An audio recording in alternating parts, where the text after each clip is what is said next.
কোরআনে কারীমের শেষ তিনটি সূরা, এই সূরাগুলো আয়তনে অনেক ছোট ছোট।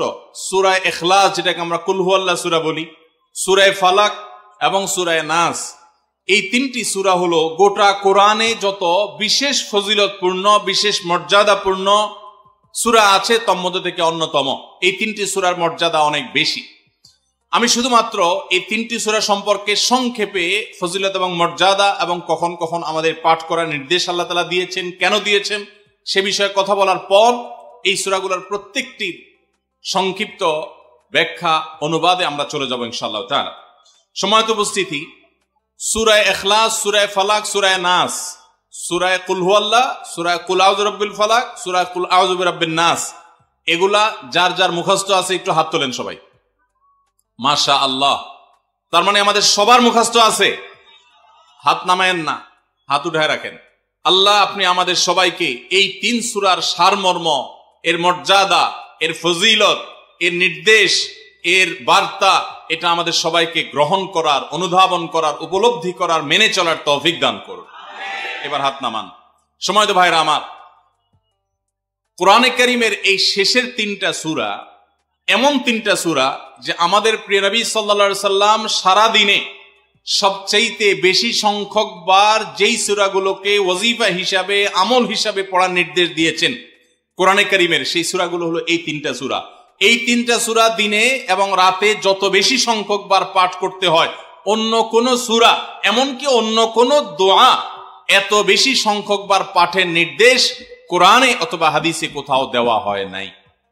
তাহলে এই তিনটা সূরার মর্যাদা, এর কি মর্তবা, এর কি বৈশিষ্ট্য, এর কি মাহাত্ম্য আছে সেটা বুঝবার জন্য আর কিছুর প্রয়োজন নাই। এই একটি কথা যথেষ্ট যে দিন এবং রাত 24 ঘন্টার ভেতরে কোরআনে কারীমের এই শেষ তিনটা সূরা, সূরা ইখলাস, সূরা ফালাক, সূরা নাস, এগুলোকে যত বেশি সংখ্যক বার নবী সাল্লাল্লাহু আলাইহি ওয়াসাল্লাম পড়ার নির্দেশ দিয়েছেন, তিনি নিজে পাঠ করতেন, এত বেশি সংখ্যক বার অন্য আর কোন দোয়া, আর কোন সূরা, আর কোন আয়াত, আর কোন কিছু পাঠ করার নির্দেশ আমাদেরকে কোরআন হাদিস দেয় নাই। এখান থেকে এই তিনটার সূরা যে আল্লাহর কাছে কত গুরুত্বপূর্ণ, নবী সাল্লাল্লাহু আলাইহি ওয়াসাল্লামের কাছে কত গুরুত্বপূর্ণ যে রিপিটেডলি এত বেশি সংখ্যক বার পাঠ করার নির্দেশ দেওয়া হয়েছে, এটা পরিষ্কারভাবে বোঝা যায় কি যায় না বলেন? সম্মানিত ভাইরা আমার, সূরা ইখলাস, সূরা ফালাক, সূরা নাস, এই তিন সূরা দিন এবং রাত সব মিলিয়ে আমাদের প্রিয় নবী সাল্লাল্লাহু আলাইহি ওয়াসাল্লাম তিন জায়গায় তিনি তিন সময় এই সূরাগুলো পাঠ করতেন। একটা হলো সকাল এবং সন্ধ্যায়। সকাল এবং সন্ধ্যায় নবী করিম সাল্লাল্লাহু আলাইহি ওয়াসাল্লাম তিন কুল পড়তেন। এটাকে সংক্ষেপে বলা হয় তিন কুল। যেহেতু তিন সূরার শুরুতে কুল শব্দটা আছে, এজন্য সংক্ষেপে বলা হয় তিন কুল। এই তিন কুল ইখলাস, ফালাক, নাস, এই শেষের তিনটা সূরা কোরআনের, এই তিনটা সূরাকে আমাদের প্রিয় নবী সাল্লাল্লাহু আলাইহি ওয়াসাল্লাম সকাল সন্ধ্যায় পড়তেন। একটা টাইম পাইলাম, কোন টাইমে পড়তেন? সকাল এবং সন্ধ্যায়। সকাল এবং সন্ধ্যার পাশাপাশি তিনি রাতে ঘুমানোর আগে আবার পড়তেন। তাহলে দুইটা টাইম পাইলাম। আরেকটা টাইম হলো 5 ওয়াক্ত নামাজের পরেও তিনি পাঠ করতেন। তাহলে কয় টাইম হলো? 3 টাইম। 3 কুল পড়তে হয় প্রতিদিন, রাত পুরা 24 ঘন্টার মধ্যে কয় টাইম? 3 কুল 3 সময়ে পড়তে হয়। সকাল এবং সন্ধ্যা এবং রাত এই সময়গুলোতে পড়তে হয় প্রত্যেকটা 3 বার করে। 3 বার পড়লে কি লাভ হয়?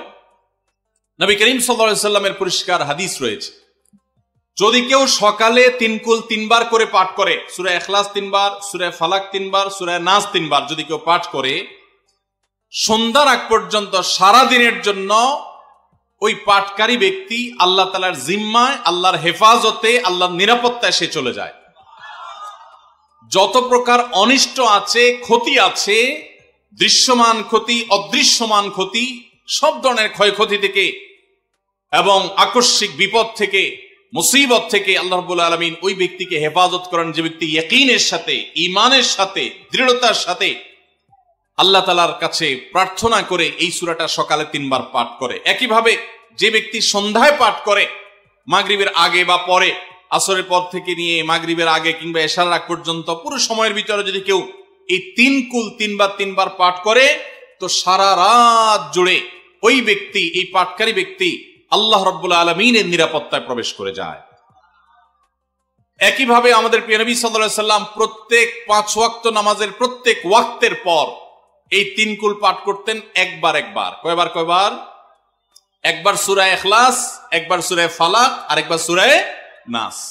তাইলে মোট দিন এবং রাতে কয় জায়গায় কয় টাইমে এই সূরাগুলো পাঠ করতে হয়? 3 টাইম। একটা হলো সকাল সন্ধ্যায়, আরেকটা হলো রাতে শোয়ার আগে, আরেকটা হলো 5 ওয়াক্ত নামাজের 5 ওয়াক্ত নামাজের পরে একবার করে, একবার সূরা ইখলাস, একবার সূরা ফালাক, একবার সূরা নাস। ফজরের পরে, আবার যোহরের পরে, আবার আসরের পরে, আবার মাগরিবের পরে, আবার এশারের পরে।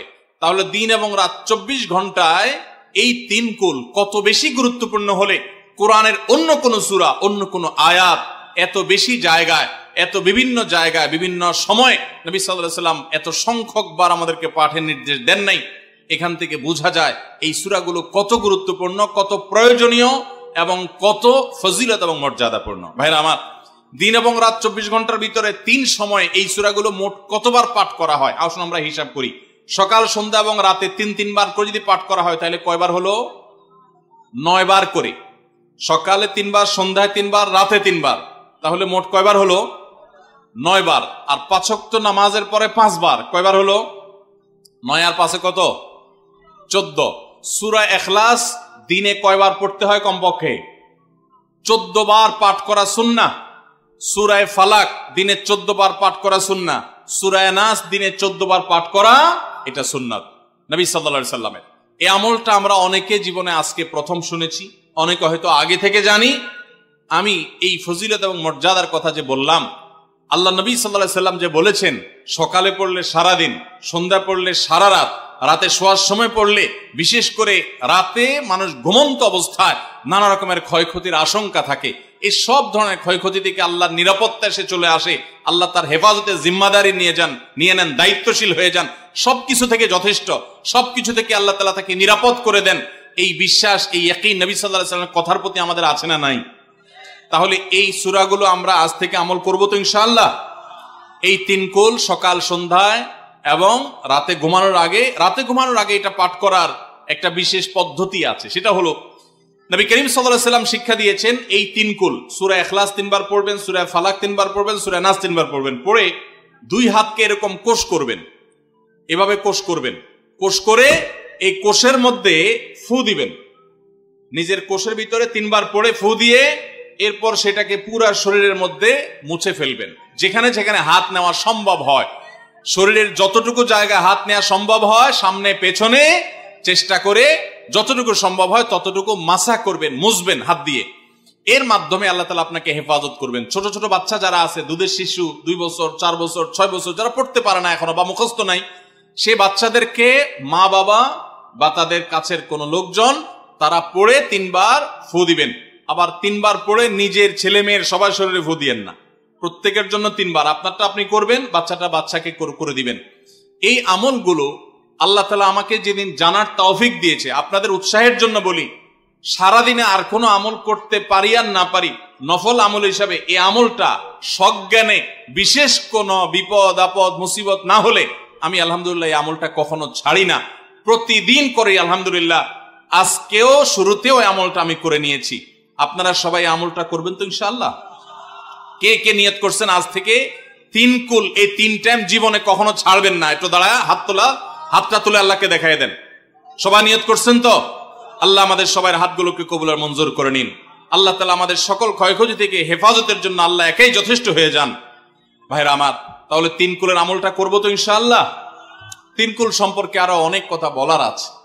এই 3 কুলের ফজিলত এবং মর্যাদা নিয়ে আরো বহু কথা শোনাবার আছে, কিন্তু আমি শুধুমাত্র এটুকু যথেষ্ট মনে করি আমলের জন্য। আমরা এটাকে আমল করব। আমাদের সারা দিনে সারা রাতে কত রকমের বিপদ আপদের ভয় থাকে, আশঙ্কা থাকে। আপনি যদি কোনো এলাকার কোনো প্রভাবশালী ব্যক্তির সাথে আপনার পরিচয় থাকে, আর ওই ব্যক্তি যদি বলে তোমার কোনো সুবিধা অসুবিধা যেন না হয়, এই এলাকায় প্রবেশ করলে আমাকে একটা SMS করে রাখবা। ওই এলাকার থানা পর্যায়ে হলো ওসি সাহেব, জেলা পর্যায়ে হলো SP সাহেব, DC সাহেবের সাথে আপনার খুব হট লিঙ্ক, খুব ভালো সম্পর্ক, তিনি আপনাকে ভালো জানেন।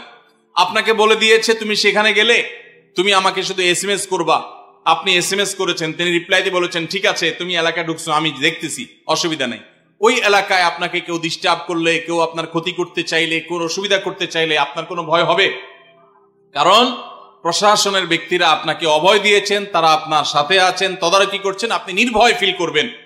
প্রশাসনের ভাইদের হাতে সবকিছু নাই, সবকিছু আছে।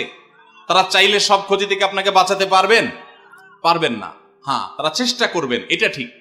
এইটুকুর কারণে যদি আপনার এত আস্থা তৈরি হয়, তো আরশে আজিমের মালিক স্বয়ং আহকামুল হাকিমিন আল্লাহ রাব্বুল আলামিন, যার হাতে মানুষের জীবন, যার হাতে মানুষের মৃত্যু, যার হাতে মানুষের সকল লাভ, সকল ক্ষতি, সকল কল্যাণ, সকল অকল্যাণ, সেই আরশের মালিক বলছেন তুমি সকাল এবং সন্ধ্যায়, রাতে শোয়ার সময় এই 3 কুলের আমল যদি তুমি করো, তো আল্লাহ রাব্বুল আলামিন স্বয়ং তোমার সব কিছু থেকে তোমার জন্য যথেষ্ট হয়ে যাবে। তোমার আর কোনো কিছুর প্রয়োজন হবে না। আল্লাহর কথার প্রতি যদি ইয়াকিন থাকে, নবী সাল্লাল্লাহু আলাইহি ওয়াসাল্লামের হাদিসের প্রতি যে বিশ্বাস থাকে যদি, তাহলে ইনশাআল্লাহ আজ থেকে আমরা কেউ, আমার পর্দা আলের মা বোনরা যারা শুনছেন, আমরা যারা শুনছি, আমরা কেউ এই আমলটা ছাড়বো না ইনশাআল্লাহ। সবাই আমল করবো তো ইনশাআল্লাহ। তাহলে 3 কুল 3 টাইমে দিনে মোট 14 বার এটা আমরা পড়বো। এখন পড়ার ক্ষেত্রে আবার একটা সমস্যা হলো, এই টাইপের আমলগুলো আমরা পড়ি খুব তাড়াহুড়া করে। যেমন সুবহানাল্লাহ 33 বার, আলহামদুলিল্লাহ 33 বার, 5 ওয়াক্ত নামাজের পরে আল্লাহু আকবার আছে না নাই? এগুলো সাধারণত কিভাবে পড়ে মানুষ বলেন? আমরা তো সবাই এ রোগের রোগী। কিভাবে পড়ি আমরা বলেন? সুবহানাল্লাহ সুবহানাল্লাহ সুবহানাল্লাহ সুবহানাল্লাহ সুবহানাল্লাহ সুবহানাল্লাহ সুবহানাল্লাহ। আমি যদি এখন মেজো ভাইকে বলি ভাই আল্লাহ আপনার ভালো রাখুক, ভালো করছেন ভাই, কি হয়েছেন, আমি যদি তাড়াহুড়া করে কথা বলবো, উনি বলবে লোকটার কি মাথা কোনো সমস্যা হলো কিনা। কারণ আমি একটা মানুষের সাথে যখন কথা বলবো, এমনকি ওনার প্রশংসা, সুবহানাল্লাহ মানে আল্লাহর পবিত্রতা বর্ণনা করা, এটা আলহামদুলিল্লাহ মানে আল্লাহর প্রশংসা করা। তো আপনি আল্লাহর প্রশংসা, আল্লাহর গুণকীর্তন করতে গিয়ে যদি বলেন যে উনি খুব ভালো মানুষ, উনি এটা করে, উনি সেটা করে, আমি তাড়াহুড়া করে বলবো যে কি ব্যাপার ভাই, আপনারা কেউ দৌড়ায় নাকি? তো আপনি সুবহানাল্লাহ আলহামদুলিল্লাহ যদি তাড়াহুড়া করে পড়েন, তো এই সুবহানাল্লাহ আলহামদুলিল্লাহ যে মর্যাদা আপনার পাওয়ার কথা, তাড়াহুড়ার কারণে সেই মর্যাদা পাবেন না। মহব্বতের সাথে পড়বেন, অর্থ বুঝে, সুবহানাল্লাহ সুবহানাল্লাহ সুবহানাল্লাহ আলহামদুলিল্লাহ আলহামদুলিল্লাহ।